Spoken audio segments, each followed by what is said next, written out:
Eh bien, salut à toi Jean-Kévin, je vais te montrer deux petites astuces pour pouvoir paramétrer deux claviers strictement identiques et de la même marque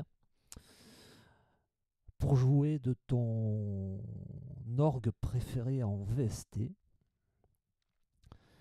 puisque lorsqu'on met un VST type le B3 d'Arturia ou peu importe lesquels, en mode standalone, ce type de branchement ne marche pas. Vous ne pourrez pas bénéficier des deux claviers distincts. Pour pouvoir jouer sur les deux registres upper et lower, vous aurez besoin de deux claviers différents, de marques différentes.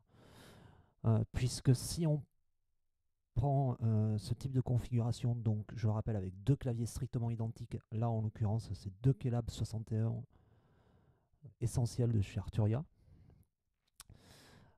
le VST, quel qu'il soit, ne reconnaîtra qu'un seul clavier. Alors, je vais vous le montrer tout de suite. On va ouvrir une instance du B3 de chez Arturia.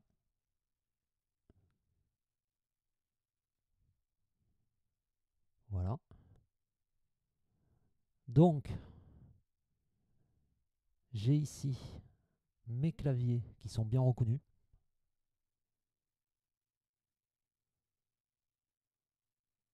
D'accord. Les deux claviers sont bien reconnus, mais ils sont sous la même appellation. Mais qu'est-ce qui se passe? C'est que quand je joue le deuxième clavier, donc là j'ai celui du dessous, donc pour les lowers, pas de problème. Mais si je jouais le clavier supérieur, il n'y a rien qui se passe. Et c'est pareil au niveau des faders. Quel que soit le fader que je bouge, il n'y a absolument aucune commande qui ne passe lorsque vous êtes en standalone. C'est le cas sur tous les VST. Je prends ici la référence sur les orgues parce que l'intérêt de ce système-là, c'est de pouvoir jouer de l'orgue comme sur une double console classique. Euh, tous les VST du marché, lorsque vous êtes en standalone, fonctionneront exactement de la même manière si vous avez deux claviers identiques. Alors, je précise que vous pourriez très bien brancher le deuxième clavier sur une interface MIDI, donc ce qu'on appelle vulgairement un merger MIDI, sauf que ça vous oblige à avoir un autre appareil euh, entre entre le second clavier et le PC. Donc si je fais ce tutoriel là, c'est pour vous montrer qu'on peut s'en passer largement, donc vous n'avez pas besoin à chaque fois de rajouter du matériel derrière dans votre chaîne pour pouvoir utiliser vos deux claviers préférés. Donc on va quitter le mode standalone ici. Alors il existe deux astuces. La première, elle se passe sous Cubase. Donc on va ouvrir Cubase. Cette astuce ne marche que sur Cubase, pas sur les autres dos à ma connaissance. Je ne connais pas tous les dos du marché, mais si on prend les plus répandus comme Studio One, que je connais, Live avec lequel je travaille, et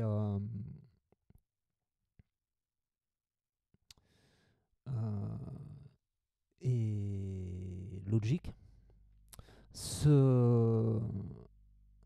cette procédure ne marchera pas, tout simplement. Pourquoi elle marche sous Cubase et pas sur les autres? Tout simplement parce que Cubase gère mieux les, euh, les entrées MIDI complexes que ses concurrents. Voilà, tout simplement. Donc, on a ici notre B3 qui est ouvert. Donc, si je joue ici, on a bien le son du premier clavier. Hein, mais mon deuxième clavier n'est reconnu que sur le canal 1, alors que lui est réglé sur le canal 2.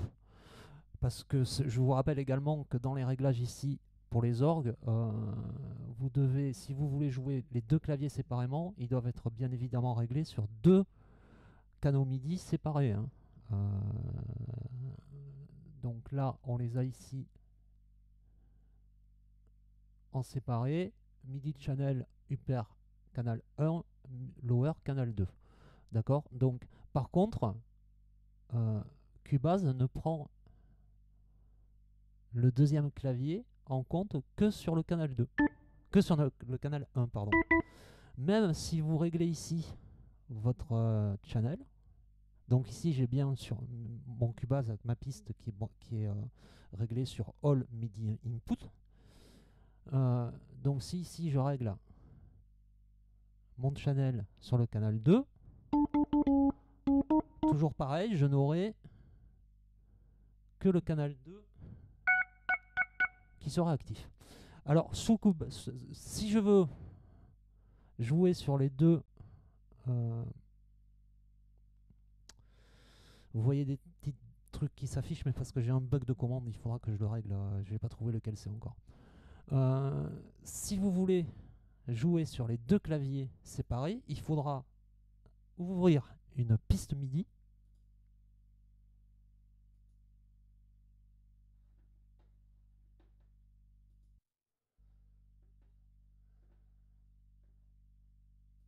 Valider la piste MIDI ici sur le canal 1 pour les lowers et valider la piste MIDI ici sur le canal 2, enfin sur la piste ici, pardon, excusez-moi, sur le canal 1 pour les upper et valider ici la piste numéro 2 pour le canal lowers.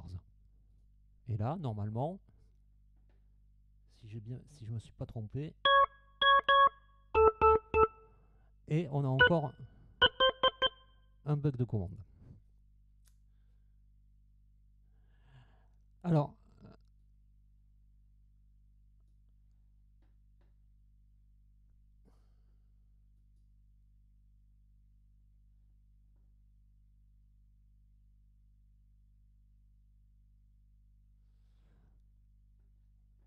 peut-être que ça vient du réglage MIDI ici.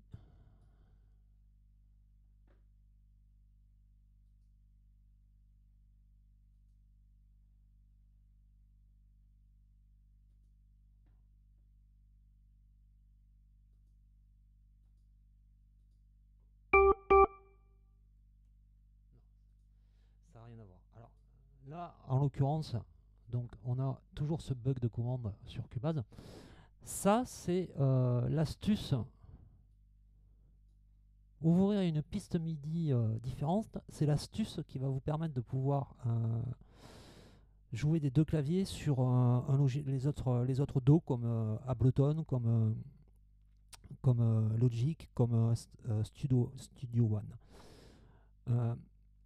Sauf que sur Ableton, vous allez devoir faire un routage interne, c'est-à-dire quand vous voyez la piste MIDI que vous avez créée, il va falloir la router sur la piste MIDI principale. Enfin, c'est un bordel sans nom. Enfin, c'est un bordel qui est sans nom. Si vous avez pas, si vous connaissez pas le routage à faire, vous en sortez pas. C'est catastrophique. Donc sous Cubase, donc on va supprimer cette piste MIDI. Voilà, donc là j'ai mon. Ok. Donc sous Cubase, la première astuce, enfin la seule astuce pour gérer ce problème, c'est ici dans votre channel MIDI, vous basculez sous quelconque. Et là, vous avez les deux claviers, plus les drum bars qui marchent. Ok. Donc il y a aucun problème. Ah oui, puisque lui, il est sous mode doux. C'est pour ça que ça ne marchait pas tout à l'heure. C'est pour ça que j'avais ces bugs.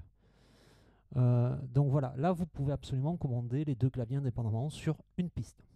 Voilà, ça c'est la première astuce. Ça c'est la première astuce. Donc je répète les paramètres. Donc sur votre DAW, que ça soit ici Arturia ou les autres, vous sélectionnez bien deux channels différents pour les upper et les lowers.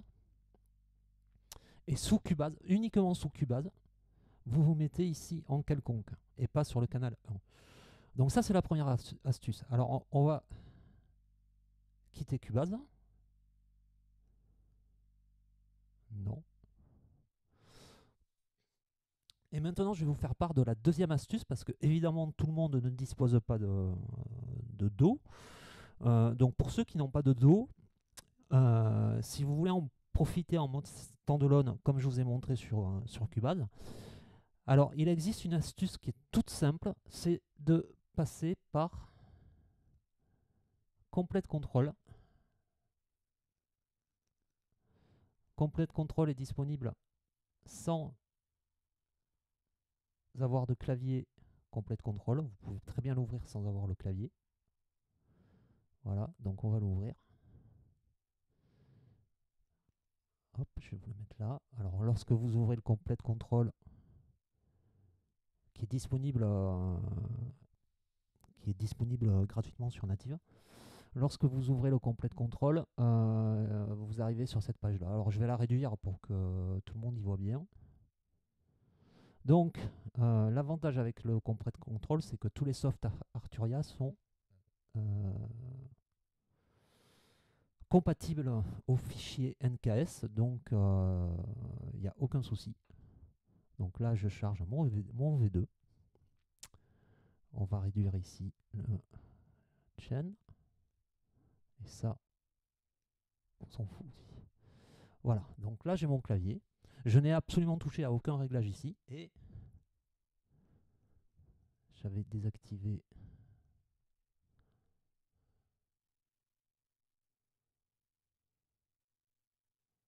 mes préférences MIDI, donc on va les remettre.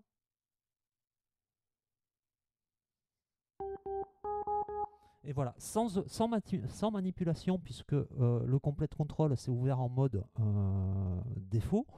Donc il n'y a pas de manipulation à faire sur le Complete Control. Et sans autre manipulation, j'ai directement accès à mes deux claviers.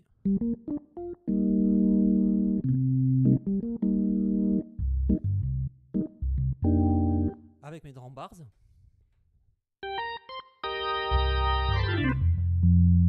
La deuxième section ici. Vous les voyez bouger à l'écran, il n'y a pas de problème. La première section. Et mes commandes de percussion. Patché ici.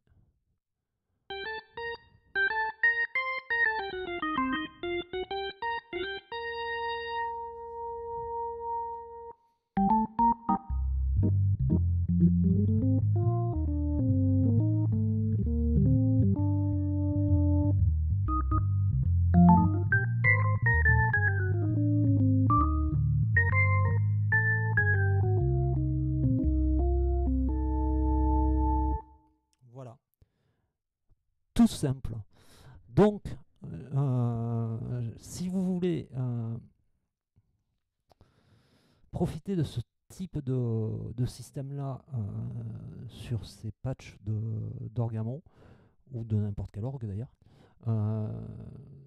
la méthode la plus simple, c'est donc de basculer sur le Complete Control à condition que le soft que vous utilisez soit compatible NKS, ce qui est le cas pour tous les softs de chez Arturia et tous les effets. Et donc vous pourrez largement commander tous les paramètres. Là j'ai également assigné la pédale de volume, vous la voyez bouger. Et le Leslie.